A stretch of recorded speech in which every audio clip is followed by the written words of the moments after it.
I want to congratulate you and We the World on the 20th anniversary of 11 days of global unity. Together, you, me, and we can create a better world and have fun doing it.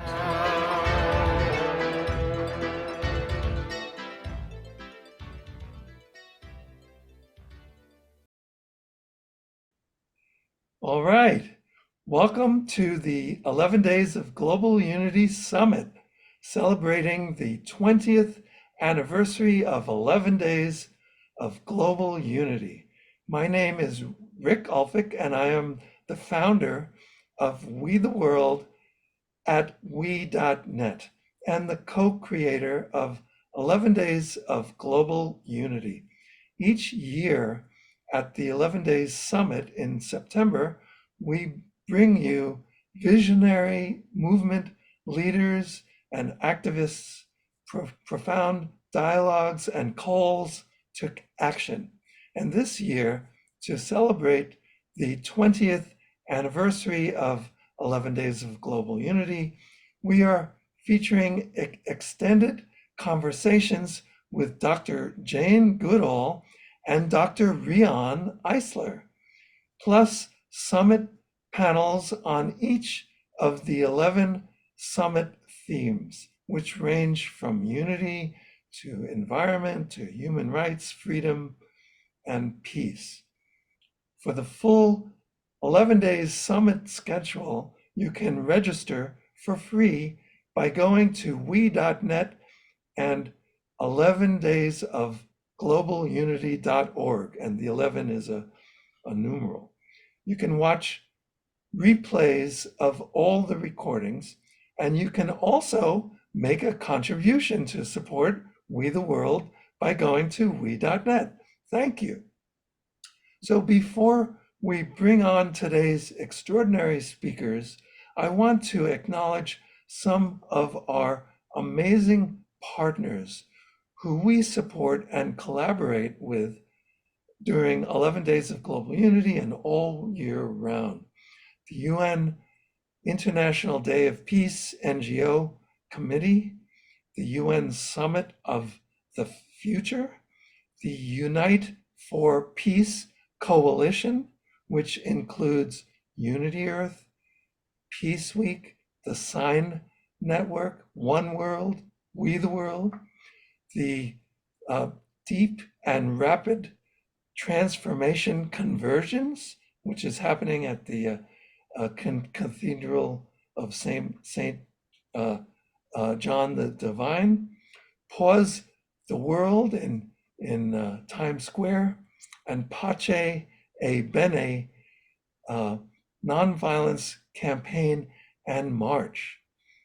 What an amazing movement representing literally millions of people working to achieve global unity, all working with We the World and the We campaign at we.net.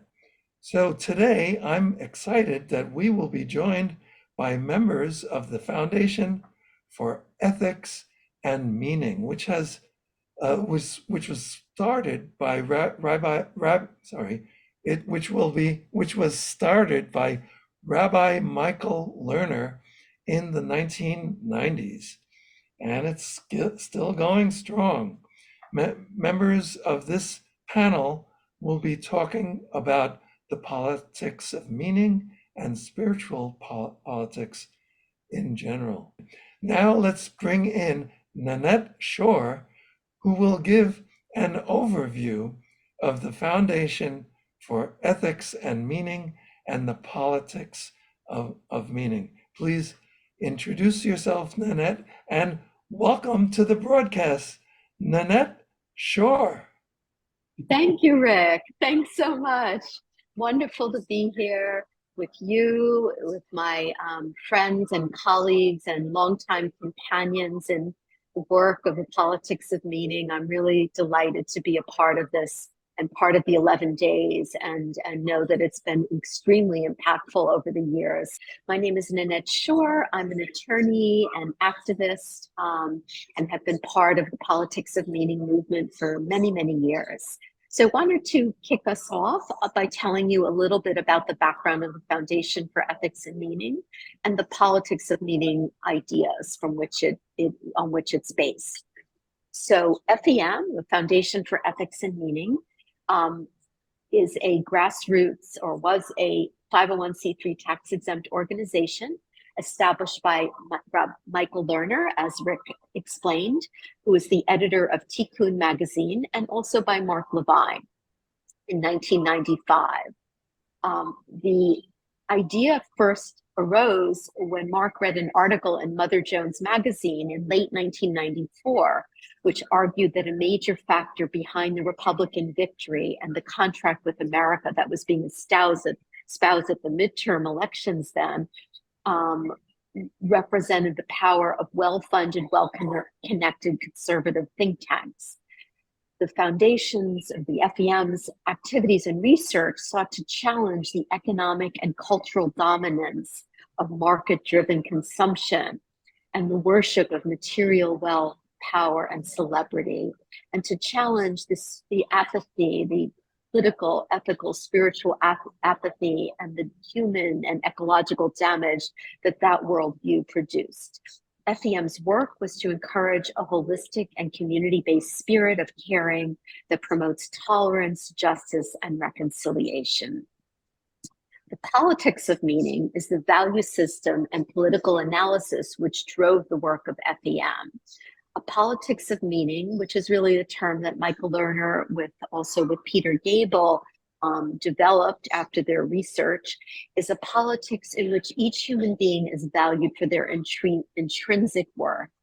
It focuses on creating a new bottom line, which measures the success of each sector of society, whether it's economy, government, institutions, healthcare, education, legal system, based not on whether they maximize money, profit, and power, but by the extent to which they maximize love, caring, kindness, generosity, empathy, justice, peace, and nonviolence.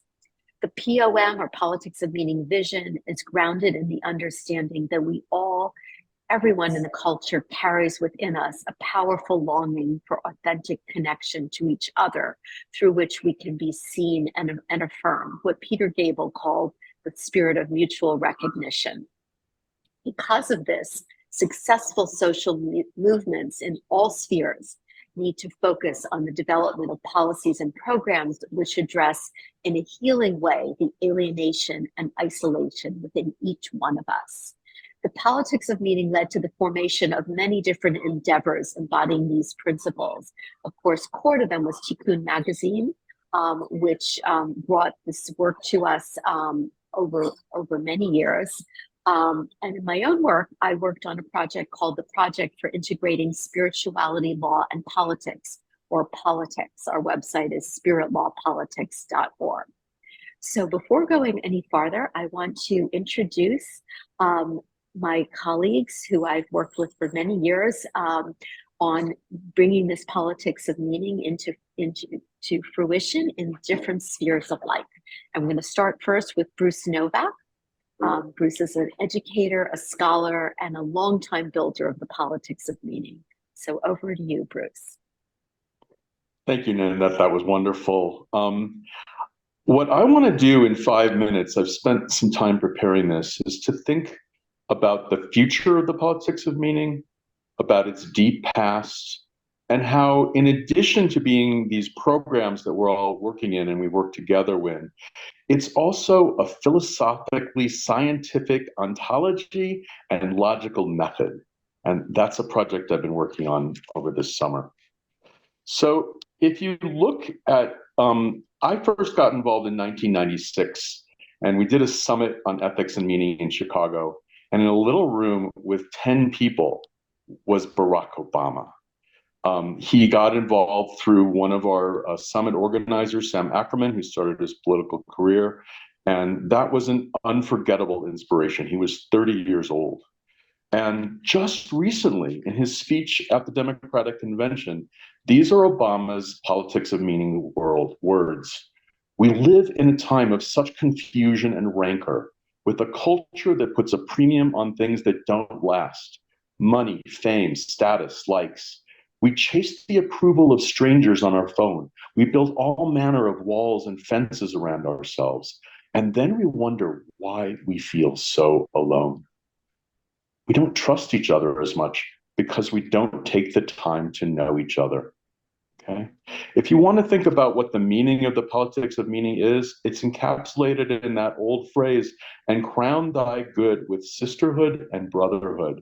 That is, democracy is basically a phenomenon of love, and we need to enact that through policies and practices and ideas.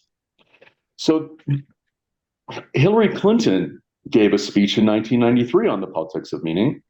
And, you know, we know her future history. She sort of got away from it, as did Obama in his presidency. But here he is again. And there's actually another politician who could be seen as the main, most powerful expositor of politics of meaning. And his name is Chris Murphy. Most of you might know him because he was the senator from Connecticut who lot around the Sandy Hook massacre. 1992, the challenges America faces today aren't really logistical. They are metaphysical. And the sooner we understand the unspooling of identity and meaning that is happening in America today, the sooner we can come up with practical policies to address this crisis. 2023, there are only two questions that we need to ask to have a full democracy. Number one, what makes a good life filled with purpose, meaning, and happiness? Number two, what does government need to do and not do so that more of us have access to this life? So that's in some ways the political. It's not just this organization. It's a current of ideas that has this huge future. It also has a deep past. At the end of his life, Martin Luther King said, "We need to rapidly transition from a thing-oriented to a person-oriented society." He got those ideas from Michael Lerner's teacher, Abraham Heschel. And Heschel was in some ways translating Emerson, Thoreau, Whitman, Plato. I've been working with a bunch of Plato scholars who believe that Plato was really about a democracy of love. He wasn't anti-democracy. He just wanted a different kind of democracy than he had. Heschel's mentor was the philosopher Edmund Husserl. And so this is the part where we have a philosophically scientific ontology and method. Toward the end of World War I, Husserl said, we are on the cusp of the transition from a naturalistic paradigm or worldview to a personalistic, humanistic paradigm or worldview. And he said later on that that metaphysics that Murphy was talking about can be described in a basic ontology of relationality that he called the correlational a priori. I know that's a complicated sounding word, but remember we all learned like the commutative property when we were in first grade, and this is a word that relationship is at the bottom of everything.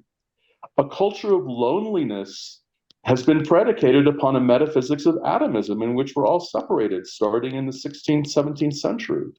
And the loneliness that people are experiencing now is in many ways a product of that philosophy. So the politics of meaning can be based on a metaphysics of relationality and a logic of empathy that I call eductive logic, okay? So currently our science is based on inductive logic, mind over matter. We can have a society based on empathy. And this is what my work in education goes to expound. That if you think about artificial intelligence, it's not just AI. Artificial intelligence is the intelligence we value in our society. It's an intelligence of making things and technology and eventually technocracy rather than democracy.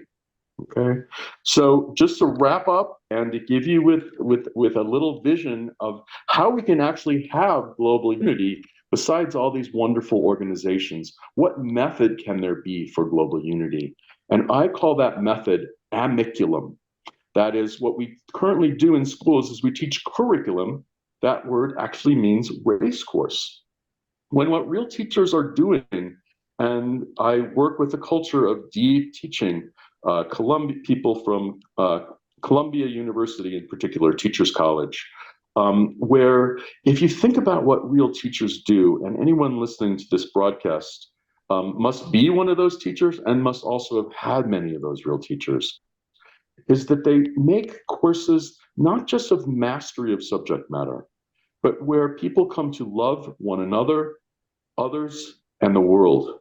And imagine if that were the heart of education, if empathy and loving friendship were at the heart of democratic education, that and which people obviously would love education and would be more conducive to learning if it were based on love.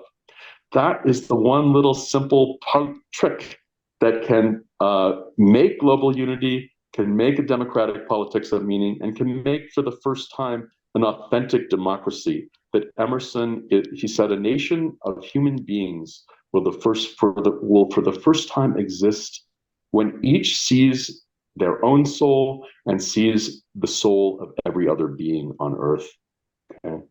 And you're going to be listening to Riane Eisler, and she's going to be talking about a care economy. But think of what if we had caring education, every person were cared about, not just the mechanisms for everybody to live a decent life, but for people to come to know one another and to create meaning together would be the heart of our life together.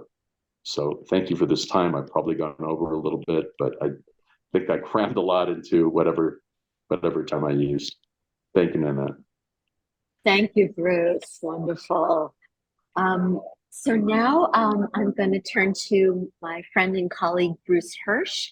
Bruce is a physician, a healer, a deep thinker, and also a longtime activist around the politics of meaning. So over to you, Bruce. Thank you so much. And Bruce Novak, that it was so beautifully expressed, and I really appreciate that.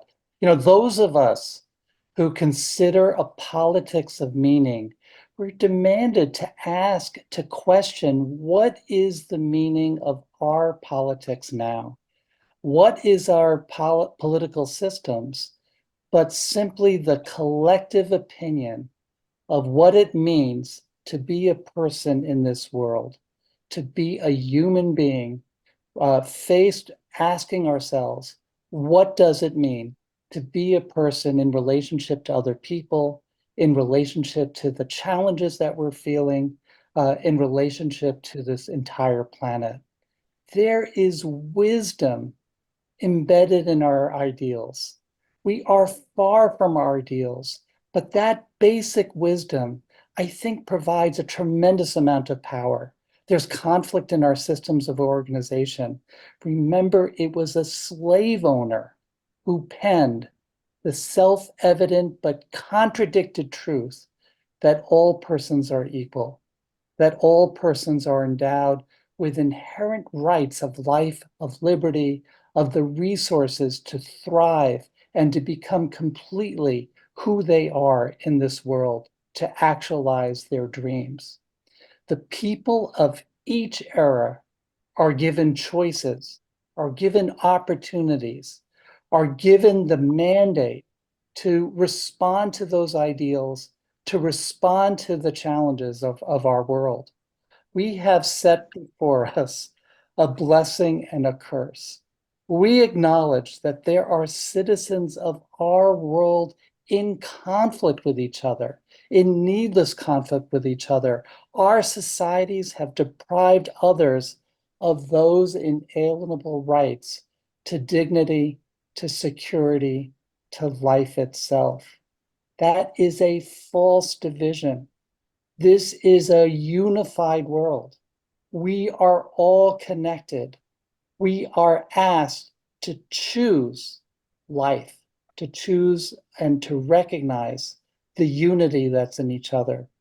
I think that our decisions on a day-to-day basis, on a moment-to-moment basis, how we regard ourselves, how we regard each other, to bring that love into our politics, to bring that caring into our economy, to bring that mutual regard and respect for dignity in each and every interaction that we have with each other, I think that's fulfilling that choice. That's making that choice. I'm so impressed, Rick, with the unity for the image of we the world and these 11 days of unity. It's really an honor to participate this, and I send my gratitude and love to everyone who's listening. Thank you, Nanette. Thank you, Bruce. That was beautiful and a wonderful.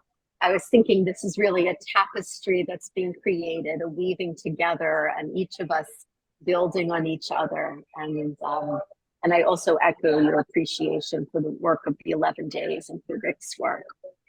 So turning now to our friend Rosa Naparstek. So Rosa is an artist, Rosa is a lifelong activist and a community builder. Rosa, please share with us a little bit of your thinking.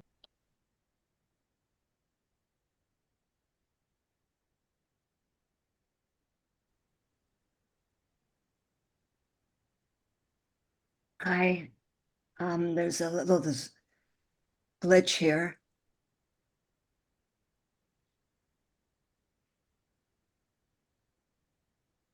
We can hear you, Rosa. You can hear me?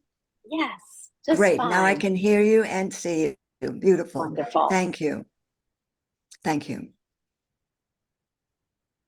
I am a visual artist, and I consider myself a political activist, although not in the usual sense of the word.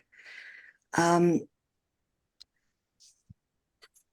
became involved in politics very early in my life, the usual movements of the 60s and early 70s, and then became a lawyer in furtherance of my commitment to political and social change.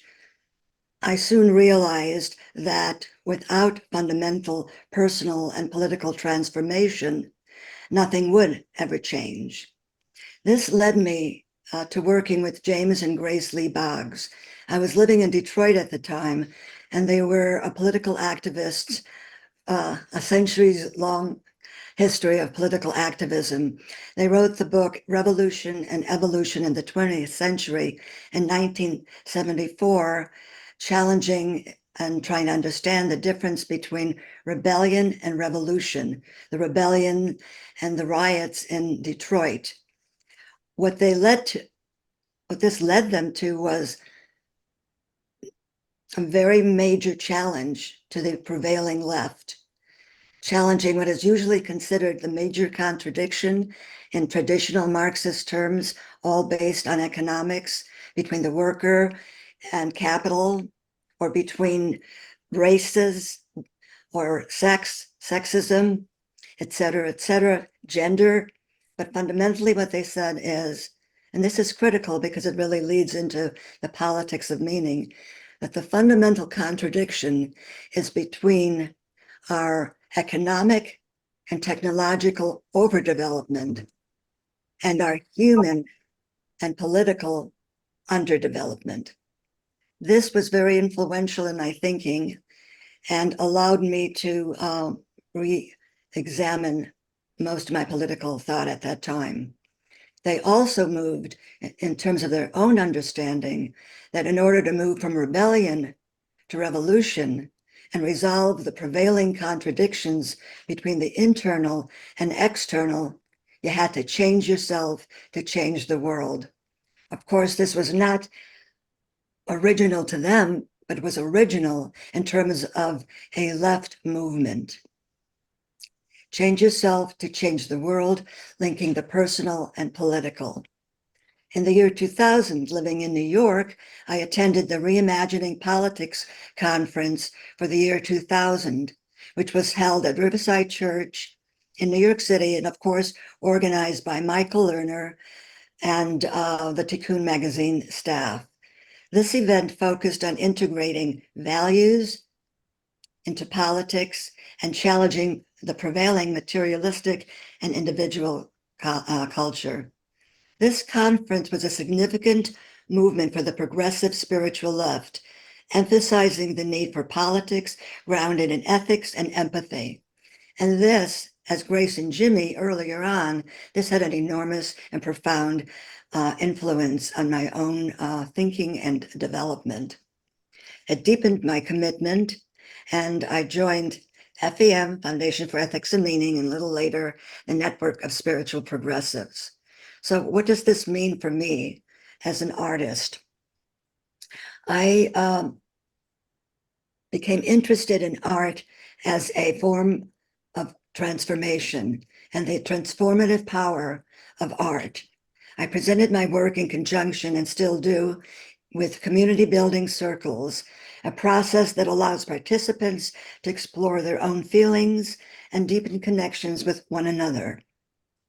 It is my aim, and was my aim, to work with and stress and unify feeling and knowing, being and doing, the personal and political, and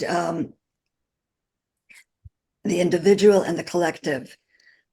All of these words have been used several times here, and they are very, very much part of the politics of meaning and the essential and necessary next step in our own development politically and as human beings. The politics of meaning. What is meaning?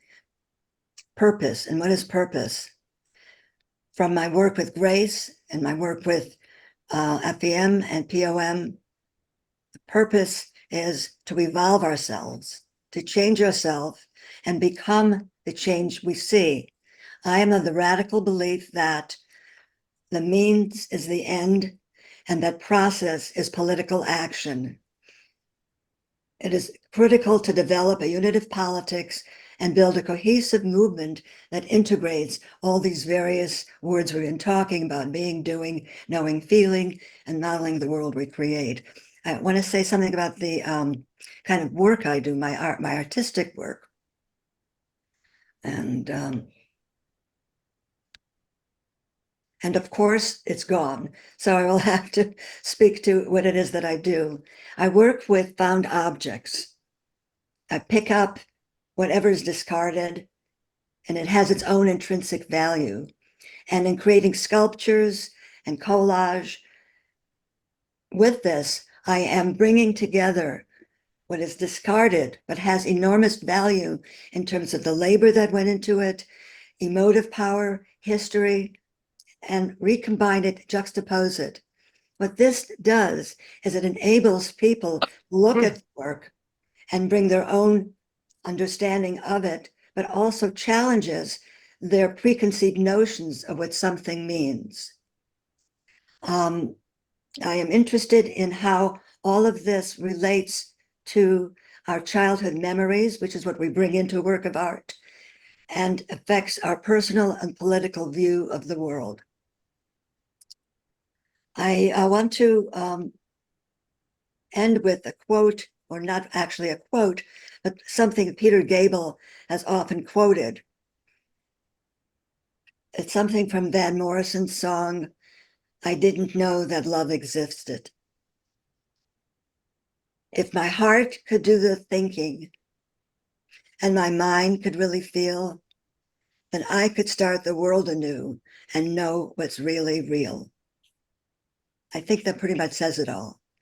If we could reach those places within ourselves, I think the rest would come much easier. Thank you. Thank you, Rosa, and a beautiful note to end on, and so true, and so much capturing the spirit of everything you said before that. So now I'm going to turn to my dear friend Ruth Garbus.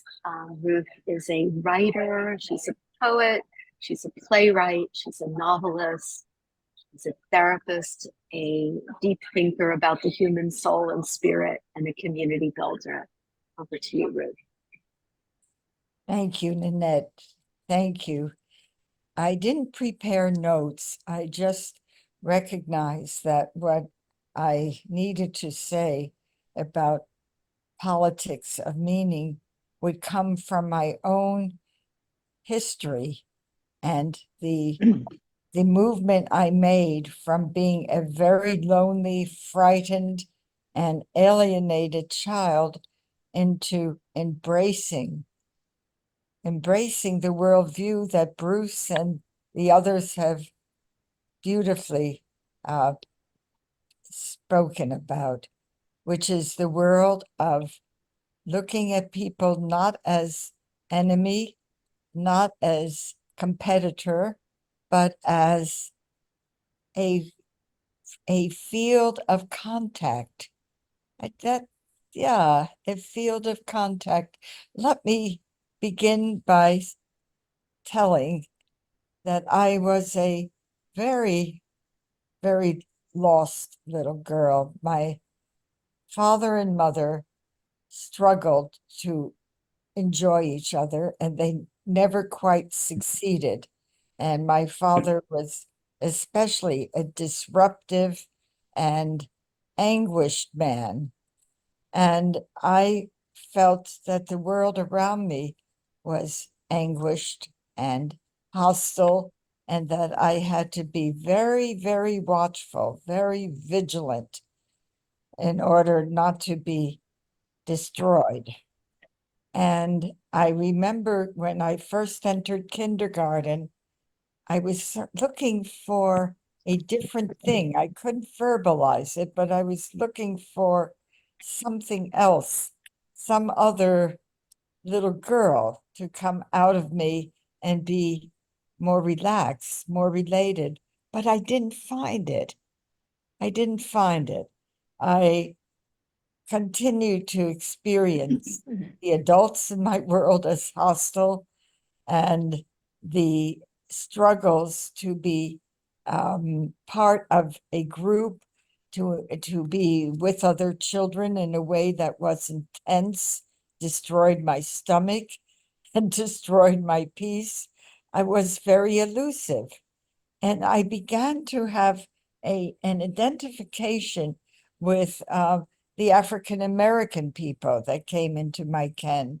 So when I was 15 years old and my mother finally boldly did what most people could not bring themselves to do at that point in time, to leave an abusive marriage, she did, and we went to Florida, where I really started, where, of course, racism was virulent, and the Black people around that I saw would not look, because I was always looking, would not look at one, bowed the head, moved away.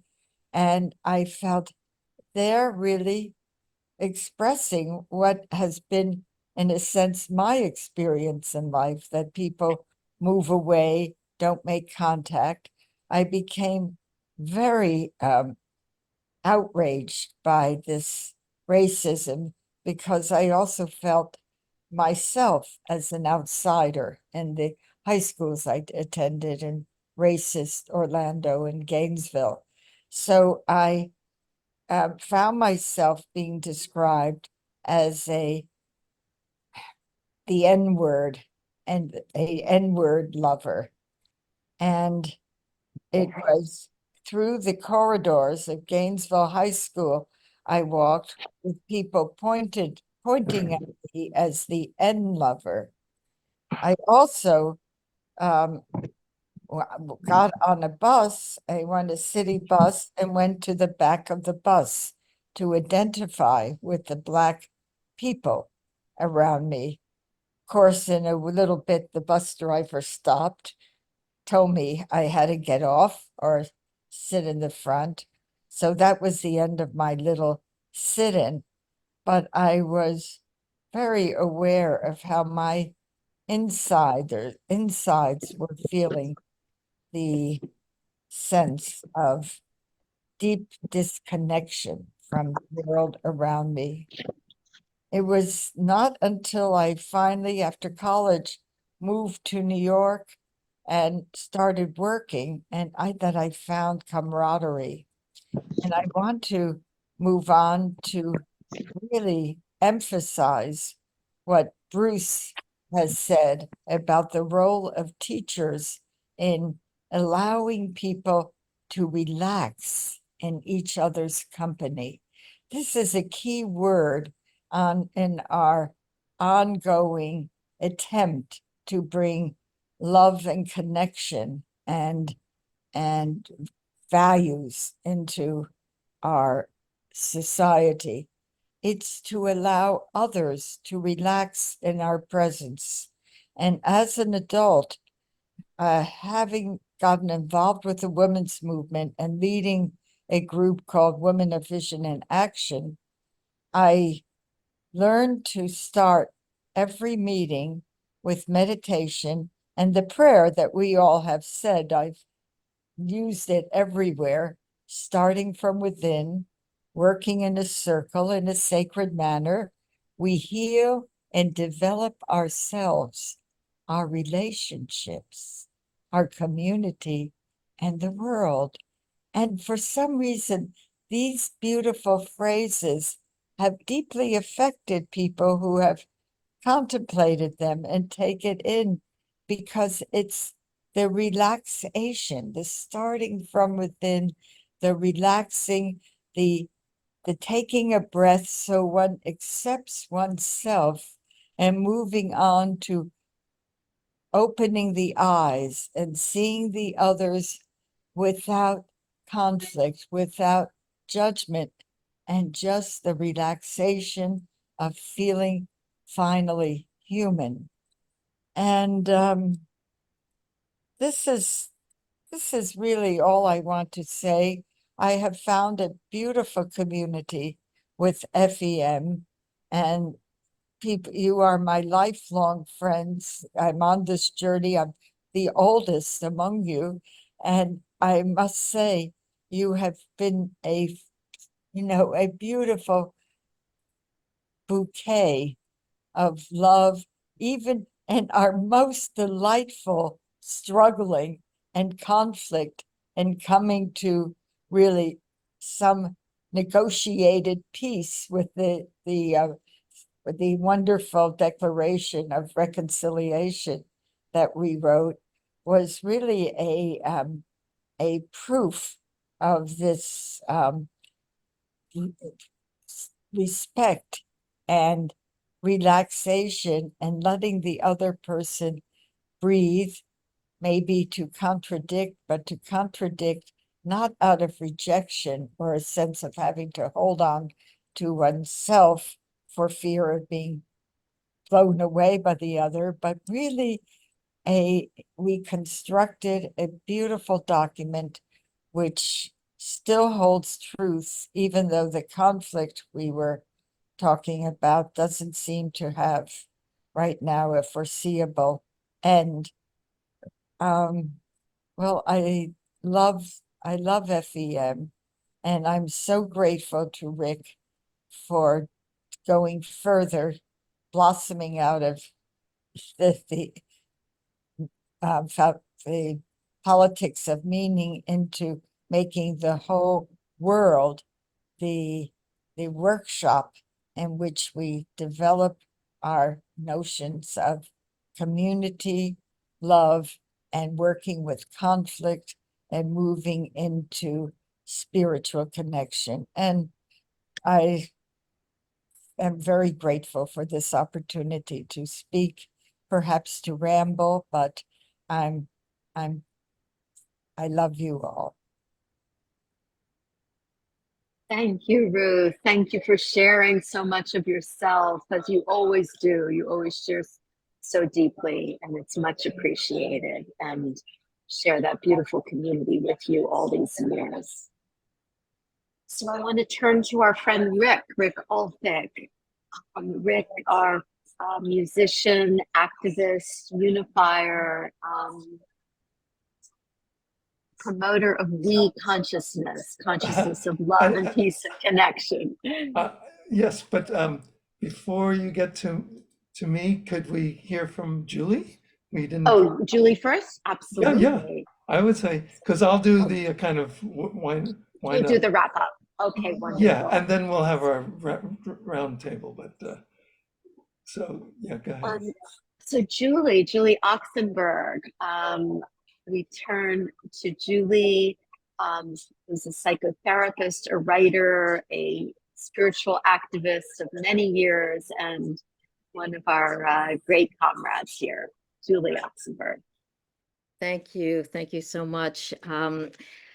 I just actually came back from a retreat, and it wasn't just a completely silent retreat, but it was a retreat with community in the woods, in nature, and it was one of those experiences. I mean, I hope that I wish that everyone had the opportunity to do these and to do them more often, and just how possible it was to go to that deep place within us all where we feel the interconnectedness, where it's not just a concept, where it's not just something we're reading, or and where our hearts are open, and it's just our oneness is just there. It's like it just becomes evident. It's not, something you're trying to push at. And I just feel like although we tend to view those things as something we're doing separate from our regular work, or oftentimes separate from our activism or work in the world, um, and that really the thing that can help us get to where we need to go is to integrate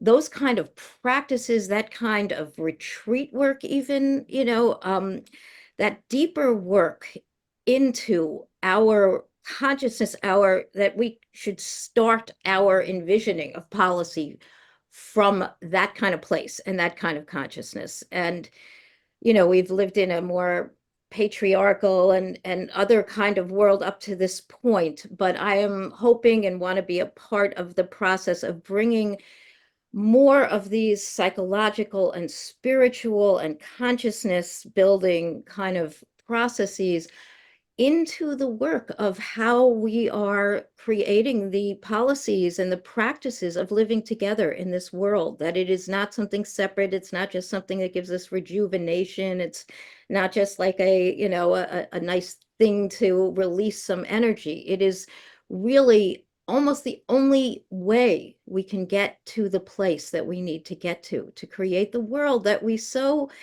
deserve and need, and everyone is in so much hunger for, even a lot of times those who don't even recognize it, if they take a step back and feel inside and get to that deeper place. So I just wanted to say that that's really so important for us to continue to think about how to integrate those practices and that kind of experiential, into our way of being in the world, in our daily life, in our meetings, however it is. And I'll just say that, not long after October 7th this year, I had been involved with Tikkun early on in the early 2000s, and we did some great work, but not long after October 7th, and then seeing Israel's response to October 7th, and I remembered a wonderful interview I had the privilege of doing through Tikkun with this profound Palestinian psychiatrist and human rights activist who was the founder of the Gaza Community Mental Health Program, Dr. Ayad El-Sarraj. He was a wonderful, wonderful person. It was a great interview. And in the interview, he outlined some of the core insights that he had about the conflict. And I'll just say very quickly, some of the main ones that struck me were his recognition that Palestinians and Israelis, so much that they do have in common, despite the vast power differential and everything else, that neither, he said, I know everything becomes a controversy, but he said that neither the Palestinians nor the Jews had been a nation, certainly not a nation state, that Palestinians were part of the larger greater Syria and the Arab world, and the Jews were a religion. But now they're trying to prove that they have the right to be a nation state. And that because of their traumas and the collective traumas that they both have internalized and are, sitting with, that they're trying to prove to themselves more than anything else that they are not defeated. And that they often, and especially, well, he talked, of course, about the ways Israelis do this, but both, that they often do it through such aggressive acts that they are trying to prove somehow that they haven't been defeated, that they haven't, that they're not something, that they're not who they are, really, who we all are, those, completely sacred beings, and with spirits that can't be ultimately defeated. But that they're doing it through this aggression. He recognized that being in the Holy Land, that God, if you related to God in the way that our three Abrahamic traditions really are meant to relate to God, that could be a healing and a source of them coming together and becoming able to feel not defeated and to feel whole enough to actually give to one another and live with one another and share in a way that doesn't feel like it's going to existentially threaten the other. And that this understanding that there's one God, that one God, that we're all children of one God, to people for whom that resonates. But in that land, that's the religion that came out of that land, all three of those religions that are all branches of the same tree as I see it. And that we're here to love one another as ourselves, and that love is really the core thing we're here to do. That's love God with all your heart and your might and your soul. And that empire, that the real power even in the world, real power to get what we need and to be able to live in a whole way and to live fully, can't come from empire, from the tools of empire, from weaponry, from domination and money and material. It comes from the spirit, from tuning into and being with the spirit within one another and in us all. That is the power. That's the source of power we have to tune into. And that instead, all of us, and certainly Palestinians and Israelis, as they've been living to this point, and at that point it was right after Oslo broke down, but that they all look at it as they have their own God, with I'm using it with a small g, and those gods are fighting.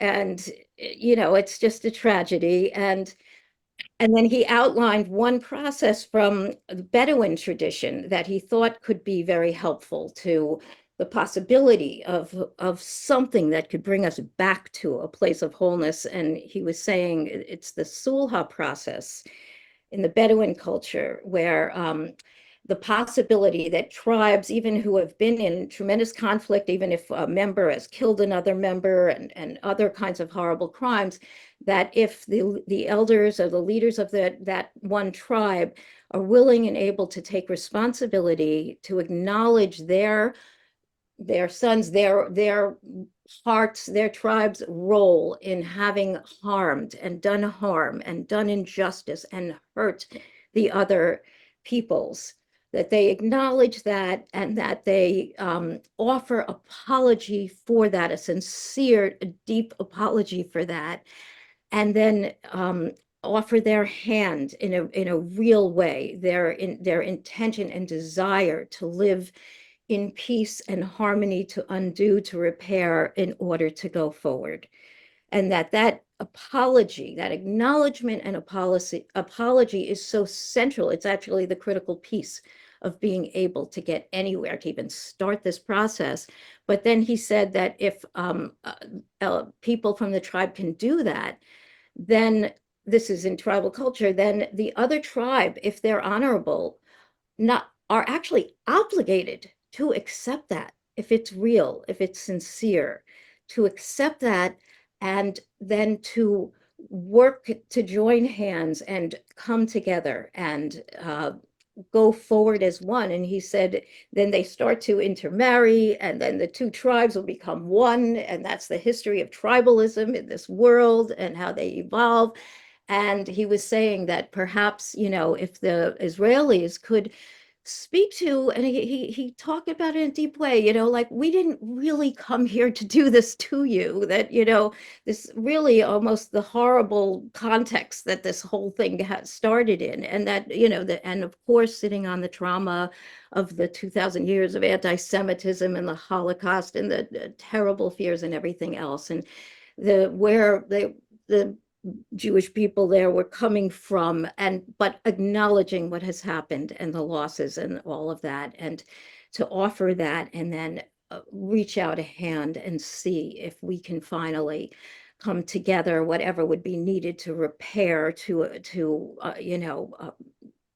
rebuild and all of that, and rebuild from the heart, but also from the land and from this, from, in any material ways, and grieve, and ultimately grieve all of the losses, all of the lost potential that these two people have to come together and actually just there's so much they could do and we could do together if we could get to that point. So that inspired me to write out a draft of a declaration of atonement on behalf of Jews, and it was in the spirit of Tikkun, and I drafted that in, and then connected with this wonderful group of FEM, Foundation of Ethics and Meaning. We're so in that place of where I was coming from, and we put something together and got it out there, and now we're hoping to create, help to bolster and recreate a healing lane for working with this conflict. The activism lanes are so important, but a healing lane, I think, is the ultimate thing underneath in terms of historic and current traumas, and really redoing and evolving our systems that we're living within towards greater justice and towards fulfilling those ideas, the best ideas in our shared religion, as far as I'm concerned. Thank you, and I'll leave it there. Thank you so much. Thank you so much, Julie. Thank you for expressing that, and with the passion, the conviction, the heart, the soul, and spirit of both your own spirit and that of FEM. Really appreciate it. And now I'd like to turn it back to Rick Ulfik. Now let's bring in Mark Levine. Mark and I have known each other for over 30 years. We worked with Rabbi Michael Lerner in the 1990s with the Foundation for Ethics and Meaning, and we've even played music together. So, Mark, could you please introduce yourself and let people know what you've been working on? And welcome to the broadcast, Mark Levine. Wow, thank you so much, Rick. It's really, really a pleasure to be here. As you said, we go back more than half my life, 30 years. I remember when the 11 Days of Global Unity first came around. Sadly, tragically, we were both in New York when the World Trade Center was destroyed. And I remember also the founding of We the World. And of course, working with you for all those years with the Foundation for Ethics and Meaning and Tikkun, looking at the politics of meaning and developing that together, and with our friends that I know you interviewed earlier. So I think what you have been doing is so important, because what we see in this country and globally is just more and more disunity. And what I wanted to talk about today was something I've been working on the last 10, 15 years, which is migration and refugees. The world might seem more and more disunited, but as the United Nations predicts, by 2050, we could have over 1 billion people, maybe up to 1.5 billion people on the move, forcibly displaced from their homes, upwards of 1/7 or even 1/6 of humanity on the move. So that's going to unite us. It's going to unite humanity in one way or another, either very badly or towards imagining a very different future, because with that many people moving, our old ways of identifying ourselves, of forming collectivities, of deciding who's part of us and who isn't, are going to have to change, or there's going to be mass chaos and violence, and we literally, as a civilization, simply won't survive, if not as a species. So I've been using music to look at this. I've been, more specifically, as you know, I've been working, first of all, with Israeli and Palestinian musicians going back to the 90s, then with other artists across Africa since the 2000s. More specifically, since 2010, I've been working in sub-Saharan Africa with refugee artists especially. And one of the things I realized that when you become a refugee, and this is something I never thought of, you lose a huge part of your tradition and your culture, especially if you're a traditional musician. You know, if you're a rapper or if you play regular music, modern music, even if you're in a refugee camp, you can find a guitar, you can find a keyboard, you can still do rap. Very easy to rap anywhere, right? But if you're a traditional drummer, when you're running for your life, either from a flood or someone attacking you, you can't carry a 40-pound drum with you or a very delicate horsehair violin or any one of the myriad of traditional instruments that define cultures, hundreds of cultures across sub-Saharan Africa. So when I started working in one particular refugee camp, Kakuma refugee camp in northwestern Kenya, that's what I heard. I started meeting with musicians with a Kenyan partner of mine, and we wanted to help them and just collaborate with them. And the people who clearly wanted and needed the help were the traditional musicians. And once we were able to start bringing them instruments from their home countries, their home cultures, they very quickly were able to recreate and relearn and reacquire their traditional heritage, what the UN or UNESCO calls intangible cultural heritage, that they lost when they became refugees. But something more happened. It wasn't just that each individual community reclaimed what it had lost. They started creating new communities together.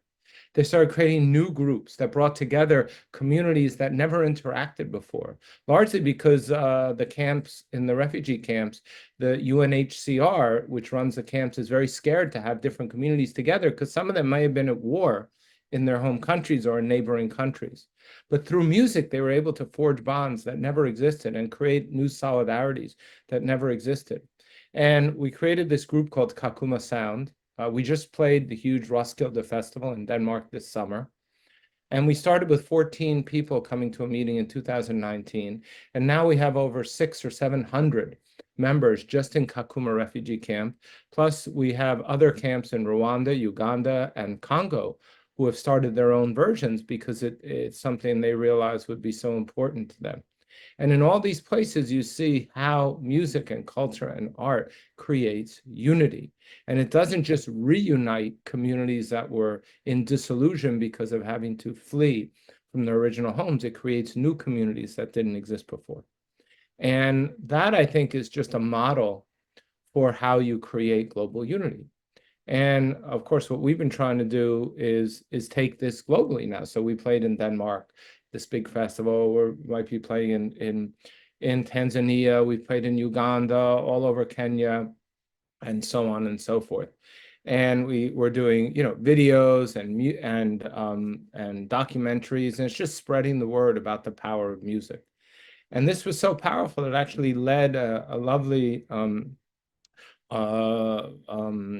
investor and philanthropist from Orange County, from California, where I live now, to donate $1.5 million to create a center called the Center for the Power of Music at my university, UC Irvine, to help study this phenomena and to work not just in Kenya. We have hubs in Kenya, in Nigeria, and in Congo, but also in Orange County, working with at-risk youth, with homeless youth, using music as a way of helping kids gain stability, gain skills, and things of that nature. So it just creates communities where none existed. And really, this goes back to the discussions you and I had 30 years ago, sitting in your studio in Manhattan. I can't remember what street it was on, 30th maybe? I don't remember.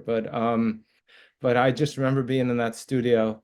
I remember being really impressed. You were using Pro Tools. I didn't even know what that was back then. You were one of the first people to do digital music creation. And now digital music creation has literally saved the music world for refugees. Forget about it. Has done a lot of bad things in other ways, given how little artists make off of digital music. But it's created avenues for people with very little, right? What cost you maybe $50,000 to have in your studio 30 years ago costs about $500 now. And so anyone, anywhere with a laptop and a cheap knockoff microphone can create professional level music and release it and put it on YouTube. They can create it for free, put it on YouTube and social media platforms for free, distribute it for free. It can be consumed for free, right? So there's this incredible efflorescence, flowering of music globally. And through that, people get to see and know and learn about each other and collaborate together. And this is something we only dreamed about when we started this endeavor all these years ago. And now it's something that people take for granted. So this just shows you in one way how technology, which, has done so much harm, can also be such a force for good. And I think it just shows that ultimately it's up to us, how we use technology, how we use our minds, how we use our ideas about the world. We can still use them to create beautiful things and to bring people together as opposed to tearing them apart. But there's still a lot of people who have a lot of investment in that, not just on the top end who like to manipulate everyone else, but people who psychically, emotionally, spiritually have so much invested in destroying other people and dominating other people. And, I think that we have to combat that. And I still think that music and art more broadly is one of the best ways to do that. And I commend you for just sticking with it on your end all these years. And, I look forward to continuing to work together as long as we can. So thank you for having me. And now I'd like to turn it back to Rick Ulfik to share a little bit about his own thinking. And thank you, Nanette, and everyone. So just talk a little bit about what's going on for me. So I want to start by expressing appreciation to Rabbi Michael Lerner, not only for his work originating and developing the concept of the politics of meaning and spiritual politics in general.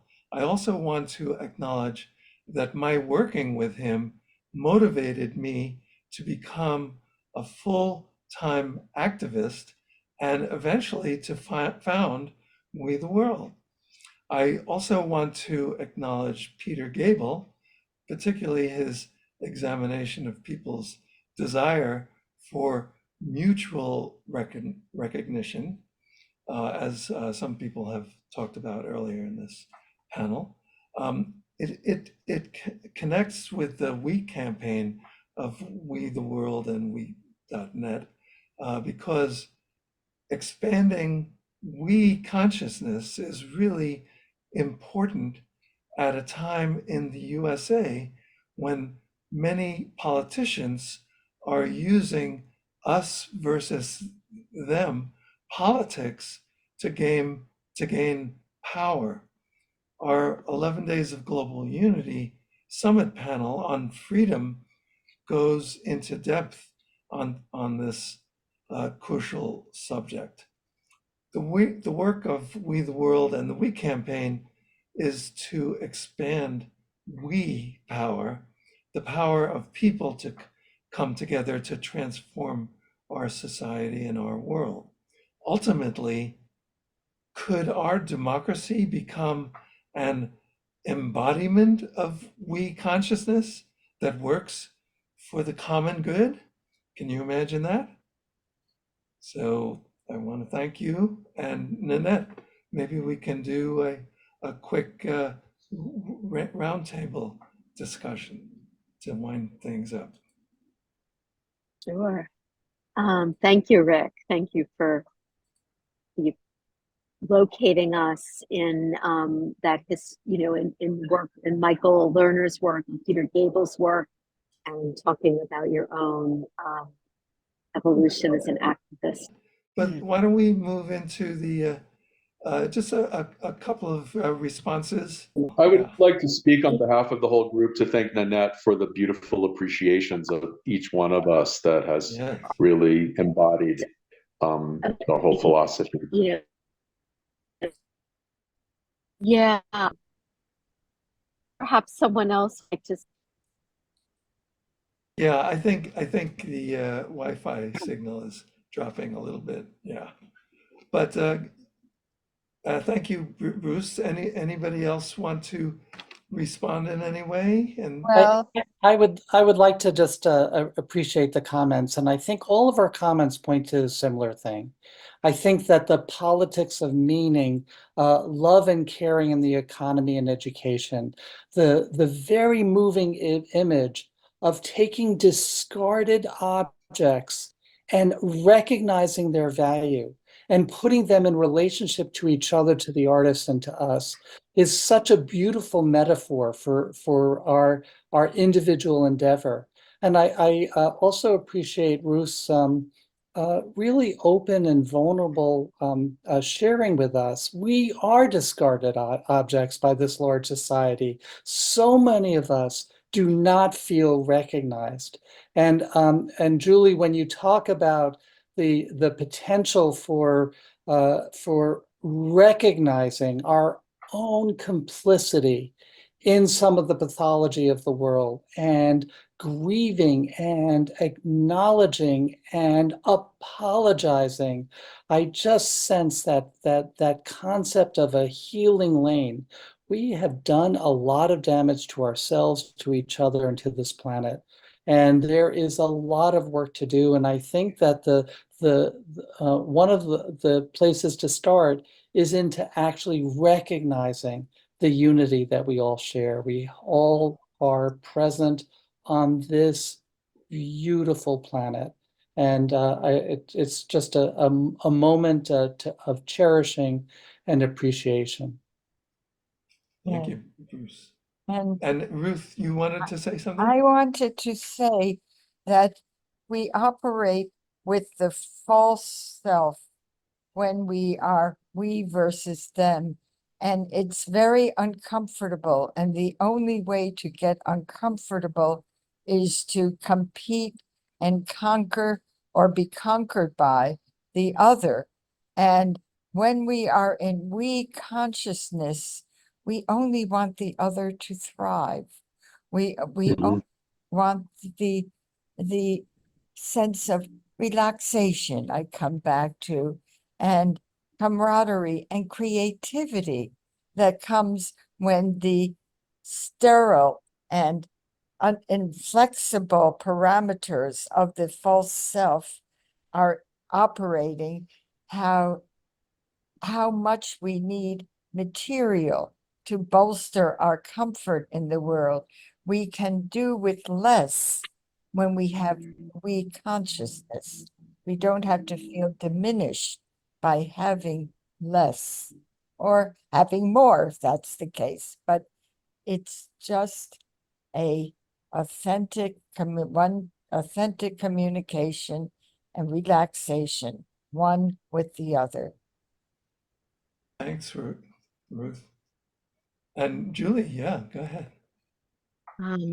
Yeah, I want to echo that you know, when we can get into a place where we really recognize everyone matters, really matters, and can, you know, whether it's creating community groups that really are connected and then connected to the larger communities, and however it's done, when we're in that place, whenever I've been in that place, I don't really care if I'm sleeping on like the ground practically, or if, like, you know, like I don't want to minimize. Of course, it is essential that everyone have adequate material well-being, but it's so much less of all this stuff and whatever, even of like talking about myself, and it's not even that fulfilling. You know, there's something that really fills us up. And just one other principle that people were talking about that I think is important to getting there is that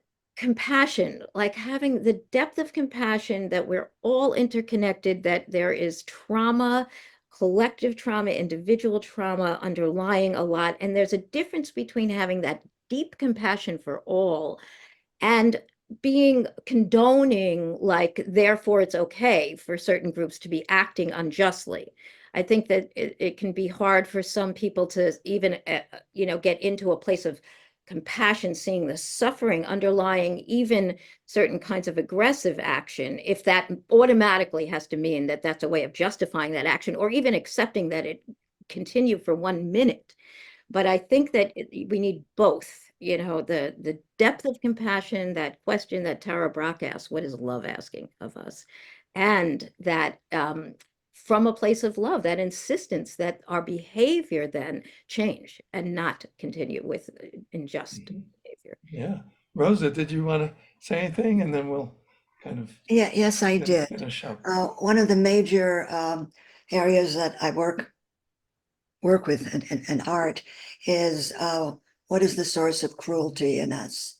It's something that has been an animating question, all my life. I was born during World War II.